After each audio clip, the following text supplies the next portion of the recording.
बिस्मिल्लाहिर्रहमानिर्रहीम, अस्सलाम वालेकुम। आप देख रहे हैं इंग्लिश विद मोहम्मद इरफान। हमने प्रेजेंट टेंस का सिलसिला खत्म किया। उसमें हमने 4 एस्पेक्ट किए।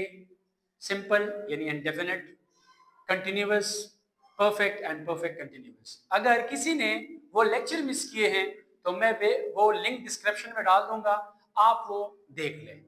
आज का जो हमारा टॉपिक है वो है सिंपल पास्ट यानी पास्ट इंडेफिनिट टेंस। ये हमारा दूसरा मतलब जमाना भी कह सकते हैं, टेंस भी कह सकते हैं। ठीक है, इसमें हम फर्स्ट एस्पेक्ट हम स्टार्ट कर रहे हैं वो है सिंपल पास्ट यानी सिंपल पास्ट या पास्ट इंडेफिनिट टेंस। ठीक है, इसकी हम पहले डिफिनीशन करते हैं।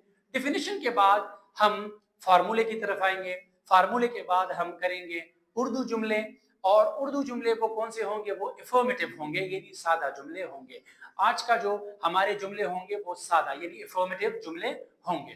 तो पहले आइए चलते हैं, क्योंकि उर्दू से फिर हम इंग्लिश में ट्रांसलेट करेंगे। ठीक है, पहले हम डिफिनीशन करते हैं। जैसा कि आपको मालूम है, मैं हमेशा वीडियो में 2 डिफिनीशन देता हूं। एक जरा लेंथी होता है, उसमें जरा डिटेल ज्यादा होता है। दूसरा जो होता है बहुत सिंपल होता है। तो दोनों डिफिनीशन देख लें, फिर उसके बाद फार्मूले की तरफ चलते हैं। ठीक है, डिफिनीशन नंबर फर्स्ट जो है वो कैम्ब्रिज डिक्शनरी ने की है। कैम्ब्रिज वालों ने किस तरह डिफिनीशन की है ये देखें। Simple past tense is the verb form. जिस तरह आप लोगों को मैंने पहले भी बताया था कि टेंस जो बेसिकली होता है वर्ब होता है। वर्ब से हमें जमाने का पता चलता है कि ये फर्स्ट फॉर्म है या सेकंड फॉर्म है। ठीक है, तो यहाँ पे है verb form used to describe. ये क्या बयान करता है, डिस्क्राइब क्या करता है, ठीक है, एक्सप्लेन क्या करता है, एन एक्शन। एक्शन को करता है दैट हैपेंड बिफोर प्रेजेंट, जो प्रेजेंट से पहले हो। ये देखिए, हम सिंपल बता दो ना, प्रेजेंट हम ये कहते हैं ना अब वाला, जब अभी चल रहा है। ठीक है, पास्ट क्या होता है, जो गुजरा हुआ। तो यहाँ पे वही बात है कि दैट हैपेंड बिफोर प्रेजेंट। ठीक है, कि प्रेजेंट से पहले हुआ हो। Time and it's is no longer happening. Present में जो अभी काम हो रहा है, लाइक फॉर एग्जाम्पल मैं पढ़ा रहा हूँ, तो ये तो मैं यहाँ अभी पढ़ा रहा हूँ ना, तो इसका मतलब है कि प्रेजेंट है। जो चीज यानी जो क्लासेस मैंने रिकॉर्ड की प्रेजेंट टेंस की, तो वो गुजरा हुआ जमाना है यानी पास्ट। अभी वो बस गुजरा गुजरा हुआ जमाना है, तो आप वो देख सकते हैं। ठीक है, वो मैं लिंक डिस्क्रिप्शन में भी डाल दूंगा। ये मैंने सिर्फ एग्जांपल दी कि कैम्ब्रिज वालों ने ये डिफिनीशन इसलिए की है कि simple past tense is a verb form used to describe an action that happened before present time and is no longer happening. उसकी दूसरी डेफिनेशन हम किस तरह करेंगे, ये दूसरा डेफिनेशन है सिंपल है, आप इसको भी देख लें। The simple past tense is used to represent an action.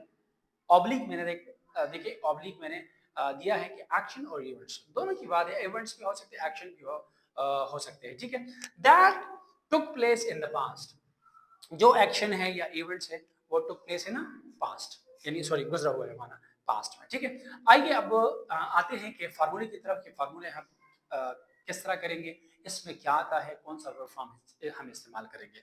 तो फार्मूला इसका होगा सब्जेक्ट, सब्जेक्ट के बाद आएगा वर्ब। अब बात यहाँ पे आती है कि कौन सा वर्ब। जिस तरह हर एक डिफिनेशन में डिफिनेशन में कहा होता है कि simple past tense is the verb form, इस तरह present tense is a verb form. तो सब टेंस जो होते हैं ना वो वर्ब फॉर्म होते हैं। यहाँ पे भी वर्ब, तो कौन सा वर्ब। ठीक है, तो यहाँ पे है second form of a verb. अब सेकंड फॉर्म ऑफ वर्ब को हम कौन सा वर्ब फॉर्म कहते हैं, इसको हम कहते हैं पास्ट फॉर्म। इस तरह first form of the verb को हम प्रेजेंट फॉर्म कहते हैं। इस तरह second form of the verb को हम क्या कहते हैं, पास्ट फॉर्म। ठीक है, और फिर उसके बाद आएगा ऑब्जेक्ट। वही बात आ जाती है कि सब्जेक्ट क्या होगा हमारे साथ, नाउन और प्रोनाउन होगा। ठीक है, वर्ब कौन सा, वर्ब सेकंड फॉर्म।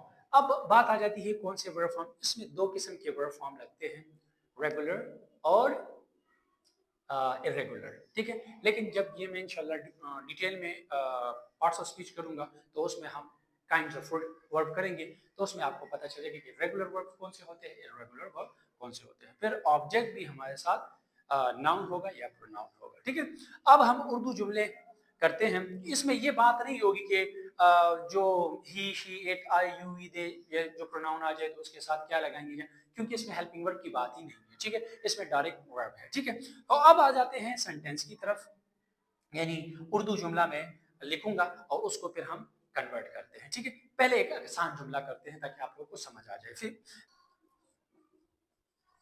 लड़कों ने शोर मचाया। लड़कों ने शोर मचाया, लड़कों के लिए हम क्या लगाएंगे? सिंपल है, सब्जेक्ट मैंने जिस तरह कहा कि सब्जेक्ट की जगह पे नाउन और प्रोनाउन, यहाँ पे लड़कों तो इसका मतलब है कि ये नाउन है, ये प्लूरल है, तो लगाएंगे बॉयज। ठीक है, बॉयज। अब आएगा second form of the verb. So boys make first form है, उसका सेकेंड फॉर्म है मैड।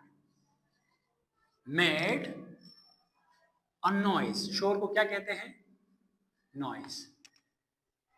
ठीक है, नेक्स्ट है दादी अम्मा ने कहानी सुनाई। अब दादी अम्मा ने कहानी सुनाई,